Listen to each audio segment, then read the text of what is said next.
Hey guys, welcome back to the channel. We're taking a break today from doing work underneath the TDSR to go up top and back flush the heater core. So yeah, it's 100 degrees here in southeast Texas in the middle of summer, but it did get pretty cold in the winter, and learned that TDSR's heat's not all that great. Turns out another common problem with these Jeeps is that the heater core gets all blocked up with crap, and I don't think it's probably ever been flushed, but who knows. Anyway, we're gonna try taking the hoses off the heater core, flush it out, see what we can get out, and see if the heat improves. With TDSR, everything's an adventure, so follow along and see how it goes. Oh, and before I forget, the channel's been online for about 9 months now. We've got just over 150 subscribers. I'd love to have more, so if you like the video, thumbs up is great. Subscribe to the channel, even more awesome, and a notification bell if you want to make sure you are the first to find out when I post a new video.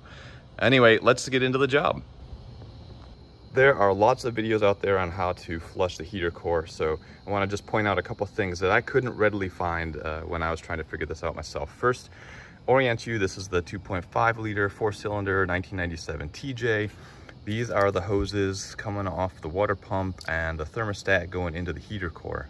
The supply to the heater core, so the water going into the heater core, is the one on the bottom, and it's a 5/8 inch hose.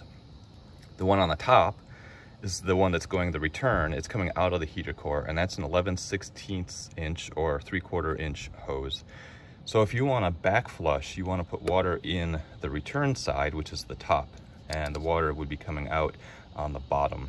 Now you can look at the factory service manual and you'll see the routing of the hoses, but I found it pretty hard to find online, so I want to make sure to point it out in the video that the top is the return, the bottom is the supply. And the reason for that is that if there are air bubbles in the heater core, they're going to rise to the top, and so you want the return to be on the top to pull those water bubbles out and get the air out of the system. Now, to have access to the work area, you have to lean across the cross member here on the engine bay. So I'm just actually going to take this out, so it's just easier for me to work. And I also have air conditioning on the Jeep, and so the electrical connector for the evaporator goes right over top of the radiator hoses. So I'm going to go ahead and disconnect the electrical connector and get it out of the way. You can also see that some previous owner also put in a flush kit here on the return line. Maybe I could use this to flush the heater core, but I really don't want to mess with it. I'm not a big fan of these, but I'm just going to leave it in place. And my intention is to disconnect the hoses from the heater core right here and flush directly to the heater core. Something else you need to be mindful of when you're working on these hoses is that you've got this vacuum line right here. So just be aware of it. Be careful not to grab it or cut it and make a whole lot more work for yourself. I'm also going to try using something I've never used before, and that's these hose pinching pliers. They got them at AutoZone because I had bonus reward money or whatever they call it, but I'll leave a link on Amazon because they're actually cheaper on Amazon. But they're like scissors, but they're dull, they're rounded, and they don't close completely. And the point is to pinch these off so that you don't get fluid flowing out of them, and then you can use this slider to lock it in place. So got a large one here for the larger hose, and it's just that simple. So we'll do that on both of them, take the hoses off and see if they actually work. So I do have a bucket underneath to catch some antifreeze that is definitely going to drop out of the hoses and the heater core, and the engine is cool. It's not been running, so it's not super hot fluid, so be careful of that. And finally, I don't know when these hoses have been taken off, and you really don't want to wreck the heater core itself. So just be really careful and patient and slow, and if things don't look like it's working, I'm probably gonna just call it off. So that's my game plan. Let's see how it goes.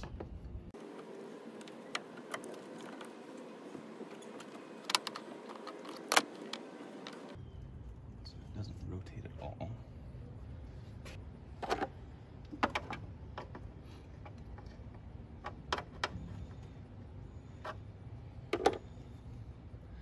There, okay. So you just use an L wrench, a thicker L wrench, to get back here and just break the seal, really, of the hose against the heater core, and that seemed to do it. word of caution, your battery is right here, and if you're using tools, I don't know, I found myself already a few times wanting to just put the tools down here. Don't put your tools across the battery terminals. So this hose coming off.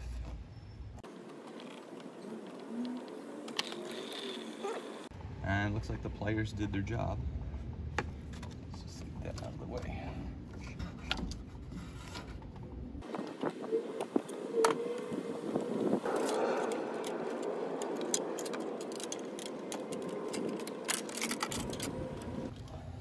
So if you have a 90-degree pick, or can make one out of a coat hanger to get back behind the hose and just try to break the seal with the piping, that's really what I've got to get done. And so I don't want to break the brazing welds on the heater core, so take your time. I wrestled with it for, gosh, probably 15 minutes, just going nice and slow to get that loose, and now it's twisting, and so now it's just pull it off.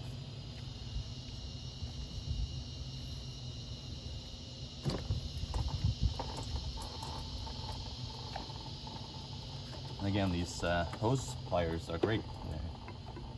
Awesome. Just to show you up close what the heater core looks like. It's got, looks like it's a copper material corroded there underneath the hose. I clean that up a bit, and nice green fluid, but we'll have to purge it out and see what it looks like. All right, so let me show you my setup for doing the flush. I bought some 3/4 inch inner diameter plastic hosing and some 5/8 inch inner diameter plastic tubing off Amazon. I'll put a link in the description just so you can see what I got. The 3/4 inch will be the supply, so I'll hook my hose up to, well, my sprayer up to that, and then I've got the 5/8 inch running down. So this is where I'll connect the hose or the sprayer, and then the outlet's coming down here into a small container.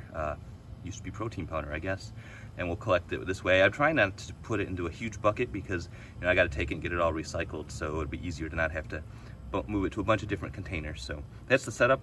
Let's get flushing.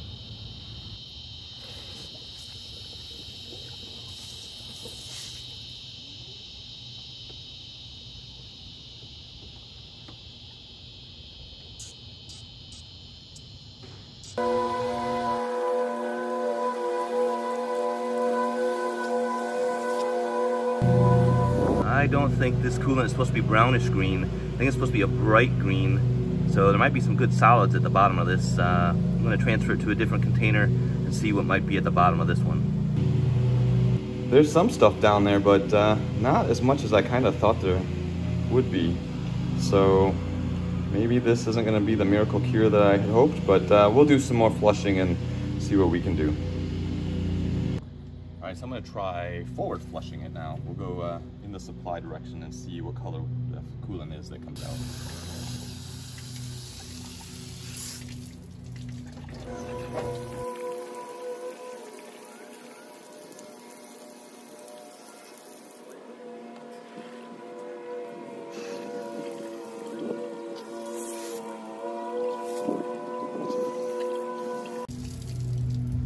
All right, so initially I got some pretty brown stuff coming out of the correct forward flow direction.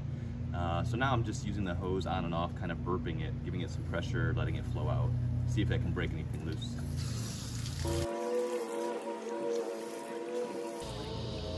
Okay, so now I'm gonna just reverse the flow again. I think I'm just gonna go in both directions, back and forth, continuous flow for a while, pressure on, pressure off, do as much as I can to break free anything that's inside and clean it out the best I can. Having these clear hoses is great because I can see if what's coming out, if anything. And tip for the environment, so I did recover everything that was green, and I'll get that recycled, but now it's just water that's coming out, so I'm gonna dispose of that properly as well. And after that, we'll put the hoses back on and get it all put back together and see how the heat goes.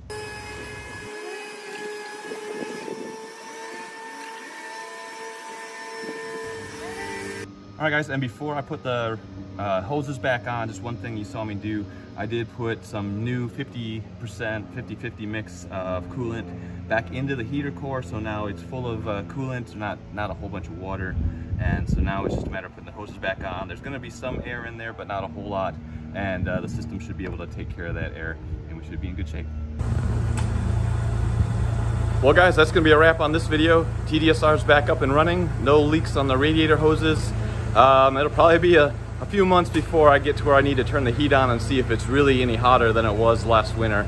So I'll update the video description once I figure that out. But everything's working and running, so objective number one, which is don't make things worse, seems to have happened. So it's been a good experience for me, get to do this at least once, and hopefully it's been a little bit helpful for you. If you did find it helpful, thumbs up if you like the video, subscribe to the channel to see some more good stuff, and I'll leave you with a couple of other tips that I didn't really see anywhere else. Number one, you will get wet on this ride when you're messing with all this water. Number two, expect your knuckles to get bloody. There's a lot of things that get chopped up on when you're working in there, but hey, that's why we do this, right? Anyway, until the next video, have a good one.